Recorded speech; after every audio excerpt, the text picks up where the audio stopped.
예, 오늘 하나님 말씀은 마태복음 6장 1절에서 4절까지인데요. 오늘은 세번역 성경으로 성경을 보지 않고요. 우리 조문기 목사님께서 개역개정 성경을 가지고 계셔가지고 화면에다가 띄워놨습니다. 개역개정 성경. 그래서 함께 저랑 한 절씩 같이 교독을 하시겠습니다. 사람에게 보이려고 그들 앞에서 너희 의를 행하지 않도록 주의하라. 그리하지 아니하면 하늘에 계신 너희 아버지께 상을 받지 못하느니라. 이때 작은 자가 사람에게서 영광을 받으려고 회당과 거리에서 하는 것 같이 너희 앞에 나팔을 불지 말라. 진실로 너희에게 이르노니 그들은 자기 상을 이미 받았느니라. 너는 구제할 때 오른손이 하는 것을 왼손이 모르게 하여 내 구제함을 은밀하게 하라. 은밀한 중에 보시는 너희 아버지께서 갚으시리라. 아멘. 예, 이 말씀 가지고 조문길 목사님께서 진정한 섬김이라는 제목으로 말씀 주실 때 많은 은혜 받으시기를 바랍니다. 네, 목사님 감사합니다. 조금 전에 이따 저녁 때 공동회 연습하는 거를 제가 보면서 난생 이런 건 처음 봤습니다. 제가 평생 교회를 다녀도 공동회를 연습하는 거를 제가 그 연습하는 거를 보면서 드는 생각이 뭐냐면 결혼식을 하면요, 결혼식 전날 리허설을 합니다. 그러면 이제 순서를 다 설명을 하고 이때 예스 하시고 노하고 이렇게 다 하잖아요. 저도 주례를 많이 서봤는데, 근데 그때 신랑 신부한테 당신은 남편을 이렇게 받아들이겠습니까? 근데 예 해야 되는데 대답 안 하면 곤란하잖아요. 똑같은 거예요. 그러니까 여러분들이 이때 계약하시고 예할 때 확실하게 예해 주셔야 됩니다. 미국장로교는 행정상 이거를 할 수밖에 없는 거니까 뭐 이미 다 결정됐잖아요.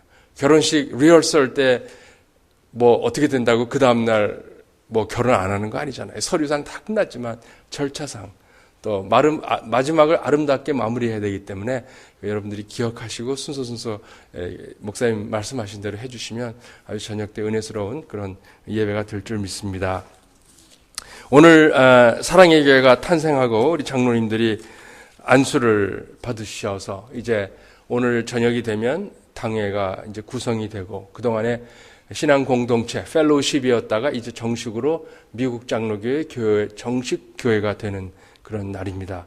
또 그러다 보니까 목사님이 그동안은 어떤 위임이라는 절차가 없이 위임의 의미는 이 교회 담임 목사로 그저 영구히 계신다. 물론 하나님이 옮기시거나 스탑할 때까지는 하나님이 하시지만 이 교회 담임 목사라는 것을 정식으로 인정하고 우리가 받아들인다는 의미가 있습니다. 그래서 오늘 참 기쁘고 감사한 날이고 모든 것이 하나님의 은혜입니다. 저는 미국 장로교 총회를 대신하고 또 우리 교단 안에 350여 개의 한인교회를 대신해서 여러분들에게 축하의 말씀을 드립니다.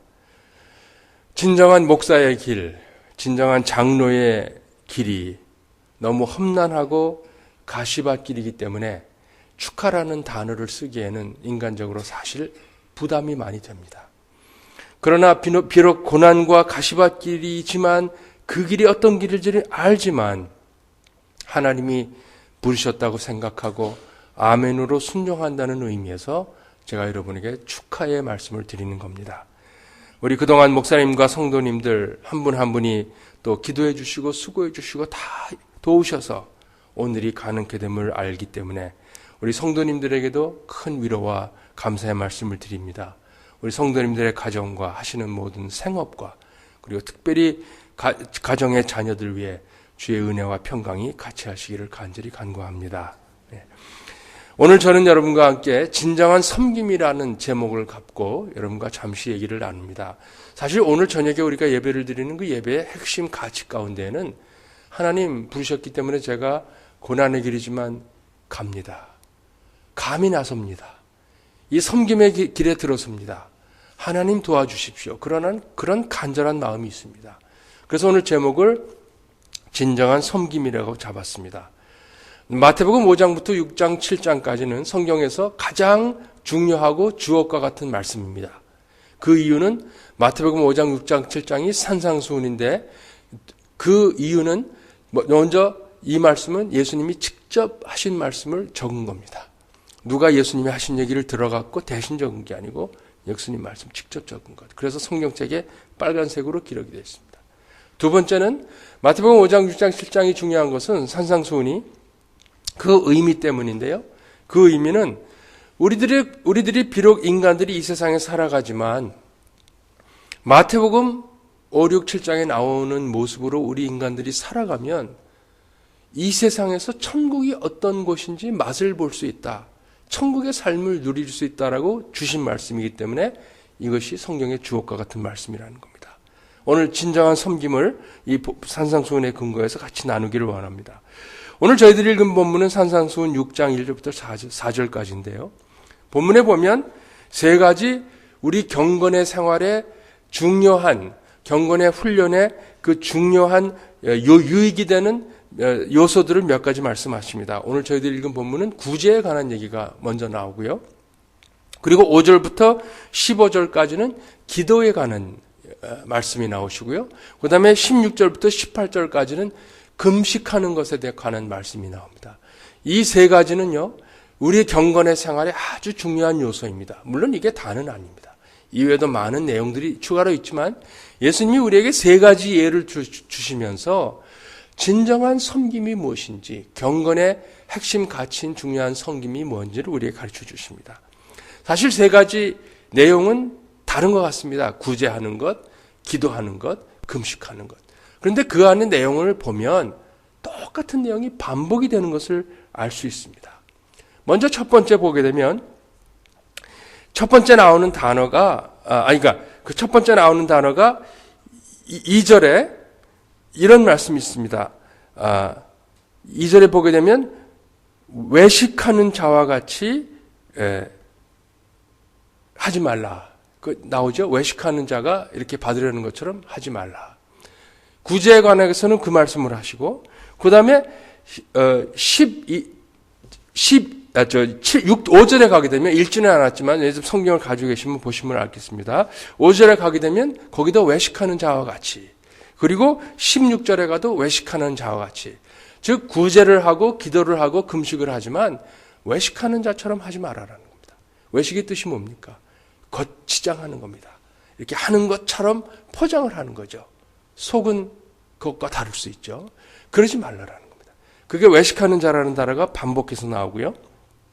그 다음에 두 번째는 2절과 5절과 16절에 나오는 것인데, 외식하는 자처럼 구제하고 기도하고 금식을 할 수 있는데 만약에 그렇게 되면 그때 나타나는 현상이 뭐냐면, 그렇게 하는 사람들은 그들이 받을 상을 이미 다 받은 것이다. 그렇게 나옵니다. 그러면서 4절과 6절과 18절에 보면 외식하지 않고 진심으로 하나님이 세상 사람들이 어떻게 보는 것을 의식하지 않고 하나님이 보시는 것만 바라보면서 은밀하게 누가 보든 안 보든 구제하고 기도하고 금식하는 사람들에게는 하나님께서 거기 지금 4절에 나와 있죠.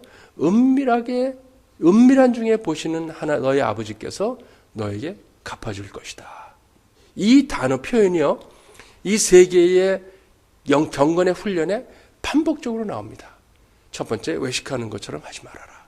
두 번째, 그렇게 되는 경우에는 자기 상을 다 받았느니라.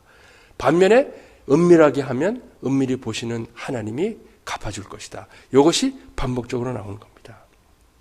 그렇습니다. 저는 오늘 장로님 되시는 우리 분들, 세 분들, 또 뭐 장로님만 해석되는 게 아니에요. 교회 반주를 하시건, 교사를 하시건, 집사님이 되건, 목사님이건, 사람들 앞에서 리드를 할 수 있고 앞에 서는 사람들은 누구에게나 닥칠 수 있는 위험의 메시지이기 때문에 이 본문을 택했습니다. 예수님이 인간이 누군지를 알기 때문에 이 세상을 살아가면 우리가 늘 사람들한테 칭찬받기를 원하고 인정받기 원하고 박수 소리를 듣기 원한다는 게 인간이라는 겁니다. 그거를 싫어하는 사람 아무도 없습니다. 저를 포함해서. 그러나 그것 때문에 주님의 일을 하고 경건의 생활을 한다면 거기는 의미가 없다는 것이 오늘 예수님이 가르치는 교훈으로서 제가 우리 장로님들과 또 어느 분이든지 교회를 섬기는 우리 성도님 여러분들에게 이 말씀으로 도전을 하는 것입니다. 우리가 교회 일을 할 때에 주의해야 될 것은, 경계해야 될 것은 항상 우리 주위에 누가 있는지를 의식하는 것으로부터 우리가 자유해야 되는 것입니다. 누가 있어서 하는 것이 아니고, 내가 이것을 함으로 누가 나에게 인정해 주기를 바라서가 아니고, 이것이 옳은 길이기 때문에, 이것이 주님이 하라고 하는 것이기 때문에 한다라는 자세로 하라는 것이 바로 예수님이 우리에게 주시는 너희들이 정말 이 세상을 천국처럼 살고 싶느냐? 그러면 세상 사람들 따라가지 말고 내 방법을 따라오라. 뭐예요? 세상에서는 사람들이 인정받기 위해서 합니다. 예전에 한국에는요, 요즘은 좀 많이 좋아진 것 같은데 예전에 한국에는 홍수가 참 많이 났습니다. 여러분들 기억하세요? 60년대 태풍 사라호 기억하시는지 모르겠습니다. 한강이요, 용산이 다 물바다가 되고요. 지금은 뭐 용산이 그렇게 뜨는 타운이래요. 그렇게 비싸대요. 거기는 옛날에는 용산은 참 어려운 동네였습니다. 용산 다 물바다 됐죠. 그 나라가 오죽하면요, 홍수를 생중계 방송했습니다. TV에서 홍수가 났어요. 집이 떠내려가는 거 이런 건 물론이고요. 소, 돼지가 떠내려가고요. 뭐 난립니다. 홍수가 나고 나면 신문에 공언합니다. 수재의원금을 모금합니다. 신문마다 방송마다. 그러면 그때부터 이제 신문 맨 전면에 한 3분의 1을 갖다가 수재의원금 이렇게 세칸으로 해갖고 수재의원금을 낸 분들을 거기 이름이 나옵니다. 그런데 요즘 말로 하면 1억 정도 내는 사람은요, 안경 벗고 돋보기 안 끄고도 멀리서 봐도 이름이 탁 보입니다. 아, 누가 1억을 냈구나. 예. 그런데 반면에 한 100만 원 정도, 한 50만 원 낸 분들은요, 돋보기 껴도 보이질 않을 정도로 구석에 이름이 적혀 있습니다. 그게 바로 세상입니다. 오늘 예수님 말씀의 의미는 그 1억을 내는 사람이 무슨 마음으로 내는지 몰라요. 그러나 만약에 그 1억을 낸 사람이 아, 이게 많이 내면 이름이 크게 나오는구나. 그래갖고 1억을 냈다라면 아무 의미가 없다는 겁니다. 우리도 그럴 수 있는 위험이 도사리고 있는 게 우리 인간이라는 거예요. 아무리 장로가 되고 목사가 돼도 교회에서 성가대원이 되고 교사가 되고 뭘 해도 똑같다는 거예요, 인간은요. 그러면서 예수님이 하시는 말씀이 돈이 많은 사람이 아, 이거를 1억을 내면 내 이름이 크게 뜨니까 낸 것과 만약에 그렇다면 꼭 그런 건 아니에요. 부자가 다 그런 사람은 아니고 반면에 어떤 사람은 100만 원밖에 못 냈지만 아니면 10만 원밖에 못 냈지만 그 어려움 당한 사람들이 마음에 걸려서 아, 내가 있는 거 내가 돈이 없지만 내가 조금 덜 먹고 덜 쓰고라도 이거를 이분들에게 나눠주고 싶다는 마음으로 냈을 때에 그 이름이 세상 사람들이 누군지 돋보기 껴도 보이지 않을 이름일지 모르겠지만 하나님께서는 그를 기억하시고 은밀하게 했기 때문에 진심으로 했기 때문에 남에게 칭찬받으려고 하지 않았기 때문에 오늘 본문에 보면 은밀한 중에 보신 하나님께서 그것을 갚아주신다라고 말씀하시는 겁니다. 저는 우리 교회 사랑의 교회 재직 되시는 분들께서 이번에도 그렇고요. 앞으로도 누가 교회 리더가 되든 뭐 교회 리더가 아까 말씀한 대로 꼭 장로 집사만 아니에요. 권사만 아니에요. 교회에서 무슨 일을 하든 이런 은밀한 중에 하나님께 나의 것을 드리고 섬기고 헌신하는 우리가 되어야 된다는 말씀을 드리는 것입니다. 기도도 마찬가지입니다. 예. 제가 목회할 때 그런 경험이 있습니다. 어느 날 아침에 주일날 아침인데 장로님한테 일찍 전화가 왔어요. 근데 그 장로님이 그날 기도에 주일 예배 기도를 맡으신 분이에요. 일찍 전화하니까 이게 예감이 안 좋잖아요. 이분이 왜 전화 받으니까 목사님, 제가 오늘 기도인데요. 제가 어제 뭘 잘못 먹었는지 밤새 배탈이 나서 제가 오늘 교회를 못 가겠습니다. 아, 저는 큰일 났죠. 기도인데. 뭐 큰일은 아니지만 하여간 이것도 대책을 세워야 되니까. 그래서 제가 다른 장로님께 전화를 드립니다. 아, 장로님, 김 장로님이 속이 안 좋아서 몸이 힘들어서 못 나오시는 장로님 기도 좀 대신 해 주십시오. 근데 이 장로님 저 절대 못합니다. 그래서 아니 장로님 그냥 마음 편하게 아직도 한두 시간 남았는데 이렇게 좀 적어서 나와서 그냥 부담되지 않게 읽으셔도 됩니다. 그랬더니 장로님 하시는 말씀이 장 목사님 그래서 내가 지금 나이가 이만큼 된 장로인데 환갑이 남은 장로인데 어떻게 대표 기도를 보면서 합니까? 저건 죽어도 못합니다. 그러시는 거예요. 사람들의 눈이 그렇게 중요했던 거예요. 그래서 제가 그분에게 알겠습니다. 그리고 제가 그냥 기도를 한 적이 있습니다. 예.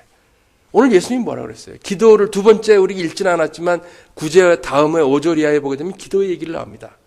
그러면서 기도의 예를 하면서 똑같아요. 외식하는 자처럼 길거리에서 사람들 보는 데서 멋있는 기도 하지 말아라. 그리고 중언부언하지 말아라. 미사여구 쓰지 말아라. 아름다운 단어 넣지 말아라. 왜? 인간이 그럴 수 있기 때문에. 누구나 다. 그래서 예수님이 우리에게 가르쳐 주신 기도가 뭐예요? 주기도문이에요. 주기도문. 주기도문은 우리가 인간으로서 최대한도로 하나님께 드릴 수 있는 기도를 압축해 놓은 게 주기도문이에요. 그래서 제가 평생 신앙생활하면서 어렸을 때 모르고 따라했는데 나중에 커서 제가 조금 마음에 많이 부담되는 게 뭐냐면 회의 끝나고 뭐 마칠 때 주기도문으로 끝내는 거. 그때는 이미 마음은 다 떠났어요. 기도하는 마음이 아니잖아요. 빨리 이거 해치우고 집에 가자. 늦었는데. 그런데 주기도문을 해요? 차라리 안 하는 게 낫다고 저는 생각합니다. 개인적으로. 얼마나 귀한 기도인데. 그 의미가 얼마나 깊은 건데. 그걸로 쫙 주문해두지 누가 빨리 하느냐? 내게 하는 것 같아. 하늘에 계신 우리 아버지, 아멘. 갑시다. 예. 그건 아니잖아요. 기도가. 예. 금식도 마찬가지예요. 여러분 금식 하시는지 모르지만 예수님이 성경에 금식 안 해도 된다 그러지 않았어요. 금식은 경건한 훈련의 한 중요한 핵심 가치입니다. 축입니다. 정기적으로 며칠이라도 금식, 아니면 사순절 때, 특별히 고난주간에 주말에 예수님이 십자가에 달릴 때부터 한 이틀이라도 금식을 한다는 것은 참 의미가 있습니다. 그때도 금식을 하면 나 지금 교회에서 이게 40일 금식을 해도요, 토요일 날 이런 거 하면요, 간식하잖아요. 끝나고 나서 아침 커피하고 도넛 뭐 이런 거. 예. 그럴 때 내가 지금 금식 중이라 못합니다. 이런 얘기 하지 말라는 거예요. 예. 내가 속이 안 좋아서 지금 오늘은 안 땡기는데요. 이러고 넘어가야지. 그리고 금식하니까 얼굴이 처체해갖고 쪼그라들어서 꾀죄죄해갖고 저 사람 금식하나 보다. 그런 얘기 듣지 않게 멀쩡히 화장 잘하고 깨끗이 나오라는 거예요. 금식은 하나님만 아시면, 하나님과 나와의 문제지 이웃하고 무슨 상관이 있어요. 똑같은 얘기. 교회에서 섬길 때 그런 자세로 섬기라고 몇 가지 예를 주신 거예요. 근데 오늘 본문에서 중요한 것은요, 외식하는 마음으로 다른 사람들이 보게끔 구제하고 기도하고 금식하는 것에 대해서 예수님이 그런 건 잘못됐다, 하지 말아라, 그러지 않는다라는 게 특이한 거예요. 오늘 본문을 보세요. 그러므로 구제할 때 외식하는 자가 사람에게서 영광을 받으려고 회당과 거리에서 하는 것 같이 너희 앞에 나팔을 부지 말라. 그러면서 이런 거는 쓸데없는 것이 나쁜 것이니 하지 말라 그러지 않아요. 괜찮다. 안 하는 것보다 낫다 그 얘기예요. 구제 안 하는 것보다 티를 내고 하는 게 낫다. 그러면서 주시는 말씀이 재미나요. 진실로 너에게 이르노니, 성경에 나오죠. 진실로가 들어가면 이거는 시리어스한 거예요. 예수님이. 진실로 너에게 이르노니 그들은 자기 상을 이미 받았느니라. 사람들에게 인정받는 것으로 that's it. No more. 더 이상 하나님 받을 게 없다는 거예요. 사람들이 장로님, 집사님 너무 아름답고 잘하셨어요. 그게 그렇게 그리워요? 그거 받으면 그걸로 끝. 더 이상 아무것도 없어요. 하지 말라는 게 아니에요. 그렇게 하면 나쁘다, 잘못됐다 그거 아니에요. 그렇게도 하라. 그래서 사람들이 칭찬받으면 그것도 안 하는 것보다 낫다. 그러나 받을 상은 그걸로 끝이다. 더 이상 기대하지 말아라. 그러나 그런 마음이 아니고 누가 보든 안 보든 하다가 우연히 보는 거예요. 어떡하겠어요. 그러나 하나님만 바라보고 할 때에 은밀한 중에 그게 진행이 됐다 하더라도 4절에 뭐라 그랬어요? 은밀한 가운데 하나님이 알고 계시다, 보고 계시다. 그러니까 하나님이 갚아주실 거라는 것이 우리의 희망이라는 겁니다. 그래서 우리는 구제는 은밀하게 하는 게 좋지만요, 은밀하게 못하겠으면 남들에게 칭찬받기라도 하는 건 좋다라는 거예요. 그런 말씀입니다. 여러분, 우리는 은밀한 가운데 하는데 익숙해야 됩니다. 그런데 인간은 천국의 삶을 살지 않는 세상 사람들은 항상 박수소리를 민감히 여겨서 좋은 일을 합니다. 훌륭한 사람이죠. 나쁜 사람은 그거보다 안 하는 사람보다 훨씬 낫죠. 그러나 그분의 하나님의 은혜의 그 보응은 그걸로 끝. That's it. 제가 첫날 저녁에 말씀드렸죠. 하나님 앞에 하나님이 원하는 내 모습으로 되어가는 사람들은 하나님께서 그 사람에게 주시고자 하는 복의 양을 100% 주신다 그랬어요. 같은 의미입니다. 우리의 섬김이 내가 훌륭한 사람으로 보이기 위해서, 칭찬 듣기 위해서, 박수 받기 위해서 하는 것이 아니고 하나님을 위해서 이게 필요하니까 한다 할 때 하나님은 그거를 결코 놓치지 않고 거기에 대한 하나님의 보응을 은혜로 갚아주신다는 것이 오늘 본문의 말씀입니다. 저는 우리 장로님들, 목사님들이 그러한 은혜의 삶, 그래서 진정한 섬김이 이 안에서 이루어지기를 간절히 간구합니다. 그러면 여러분의 삶이 복되고요. 하나님께서 갚아주신다 그랬잖아요. 이게 하나님 말씀이에요. 예수님이 직접 하신 말씀이에요. 그리고 그런 복된 사람들이 모여서 구성원이 되면요. 교회가 건강해지겠어요? 안 건강해지겠어요? 건강해지죠. 그럼 그 소문이 좋은 소문이 나고, 어제 저녁에 말씀드렸죠? 예. 그 소문이 좋은 소문이 나면 교회 성장 그게 되는 거예요. 그거를 찾아서 뭐 어떻게 하면 교인들을 끌고 올까? 물론 노력을 안 하는 것보다 낫죠. 그러나 우리의 삶이 변하고 우리가 진실되가 하나님 앞에 신앙의 여정을 걸어가면 하나님께서 그런 좋은 것으로 인도해 주신다라는 그러한 약속이 되는 것입니다. 그래서 전도서 11장 1절에 이런 말씀이 있죠. 여러분들 다 아실 텐데 너는 너의 떡을 양식을 물 위에 던져라. 그러면 여러 날 후에 도로 찾을 것이다. 그게 상식적으로 이해가 안 돼요. 양식을 바구니에 담아서 강물에 띄우라고? 그게 어디 가서 쿡 처박혀서 가시덤 불 같은데 옆에 풀에 박혀서 썩으면 어떡해요? 옛날에 양식이 귀했잖아요. 근데 그런 거 신경 쓰지 말고 던지라는 거예요. 그러면 누군가가 아래에 있는 사람이 그 바구니가 뭔가 내려오나 열어서 먹을 거네 그러고 먹으면 하나님께서 뭐라 그랬어요? 여러 날 후에 내가 도로 찾을 것이다. 그 이상으로 찾을 것이다. 다 같은 얘기입니다. 그러니까 우리가 선행을 하고 이런 것들이 우리가 살고 있는 세상은 철저하게 내가 이 선행을 했을 때에 세상으로부터 돌아오는 보답이 뭐냐? 거기에 우리는 익숙해져 있습니다. 그런데 천국의 법칙은 그런 보답이 아니고 하나님이 원하시고 하나님 보시기에 옳은 것이기 때문에 하게 되면 하나님이 그거를 결코 잊어먹지 않고 다 보고 계신다. 그러면 하나님이 언젠가 때가 될 때 그걸 갚아주신다. 그 원리입니다. 저는 오늘 우리 장로님들, 목사님들, 집사님들, 권사님들, 벼사례도 좋고 여러분들 교회에서 부엌일을 하시든 뭘 하든 그런 자세로 하시기를 바랍니다. 그러면 여러분이 복되고 교회가 건강해지고 바로 이것이 사랑의 교회를 향한 하나님의 선한 뜻을 이루는 길인 줄을 믿습니다. 제가 오늘 말씀을 마감하면서 제가 한 가지 제가 다녔던 서울 영락교회 스토리를 하나 말씀드리면서 말씀을 마감하겠습니다. 사진을 하나 좀 띄워주시죠.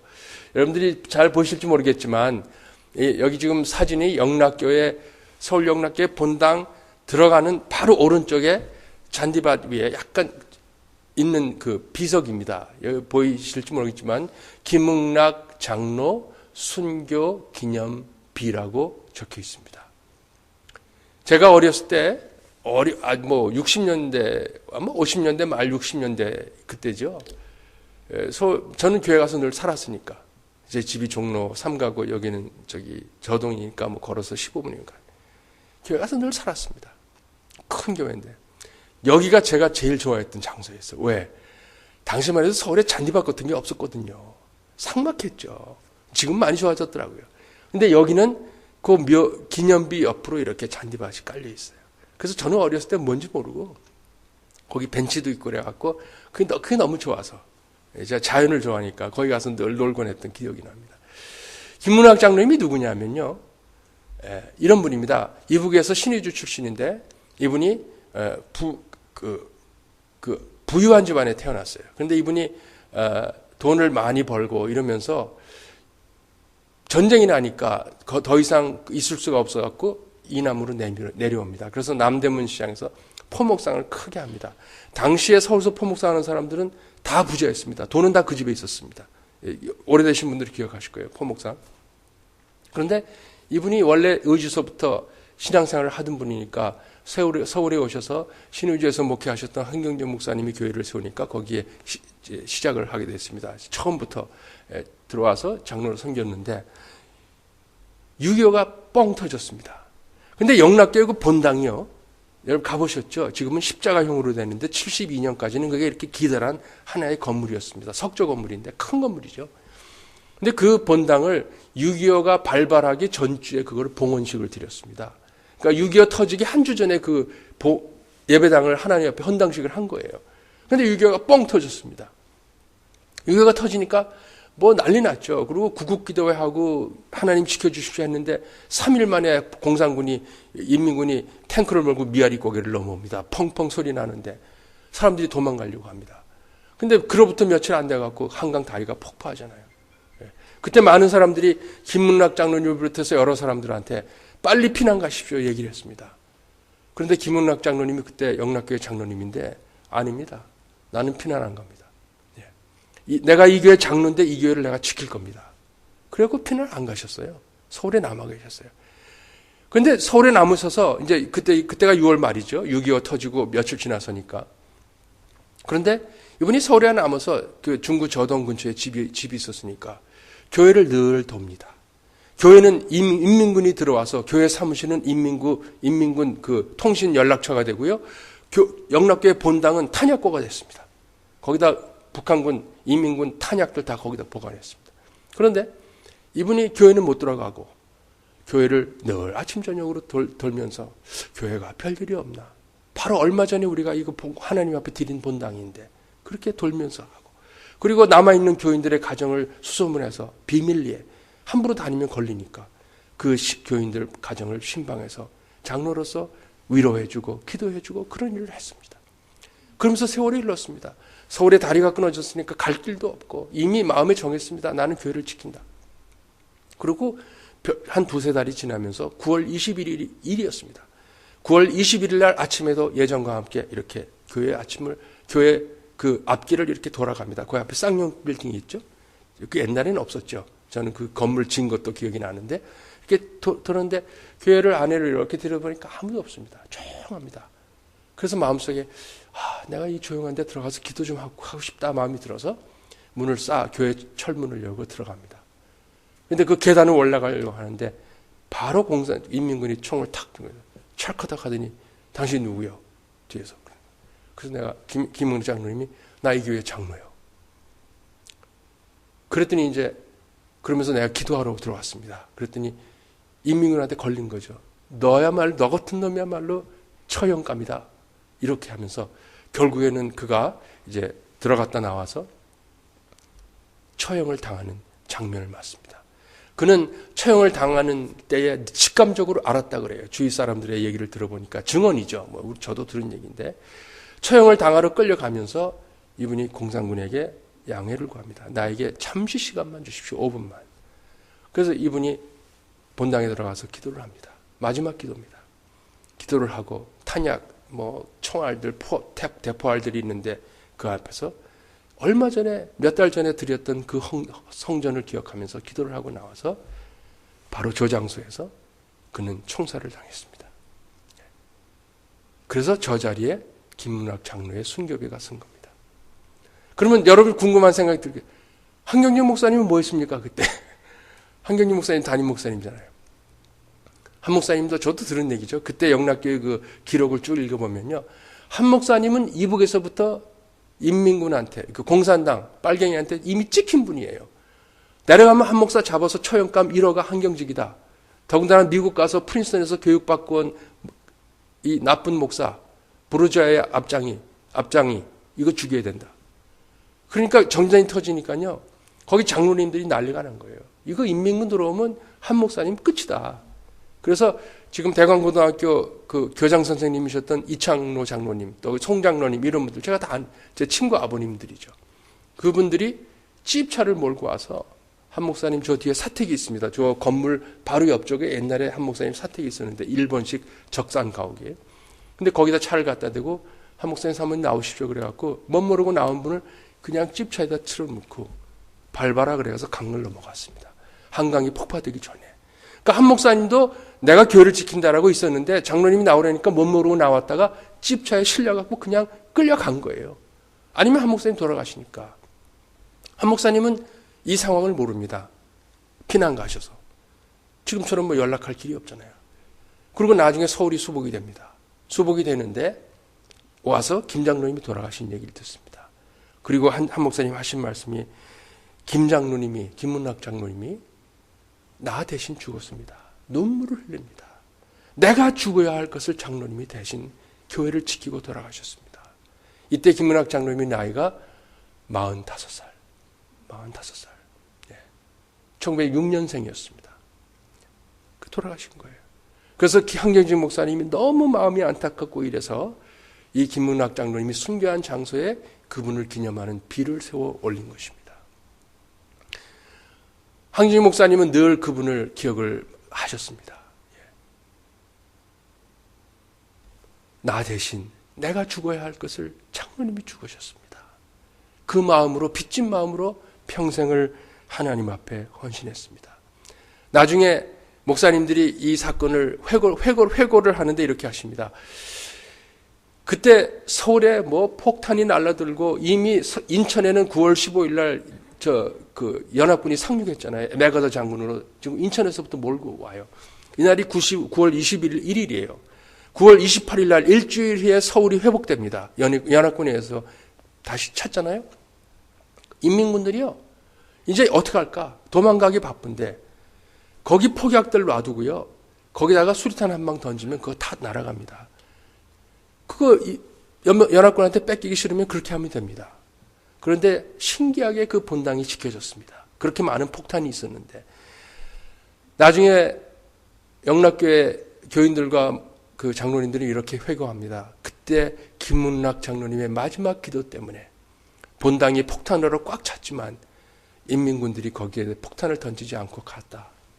그거 던지고 가면 석 달 전에 봉헌했던 영락교회 본당은 다 날아가는 겁니다. 여러분 그 영락교회 본당 어떻게 진 줄 아세요? 무슨 돈 많은 분이 돈을 몇 백만 불 내서 지은 거 아닙니다.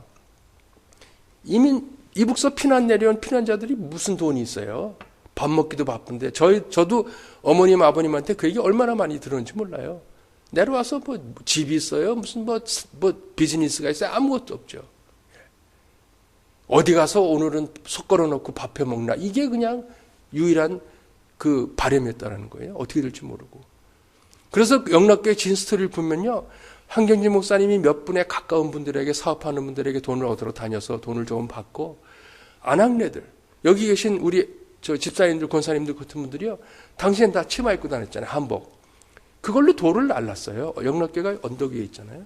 그거를 추록으로 돌을 갖다 놓으면 그거를 돌을 날라갖고 거기까지 다 날라서 그 석조 건물을 다 지은 겁니다. 아름다운 성. 그렇게 해서 지은 교회인데 장로님이 그걸 어떻게 놓고 나갑니까?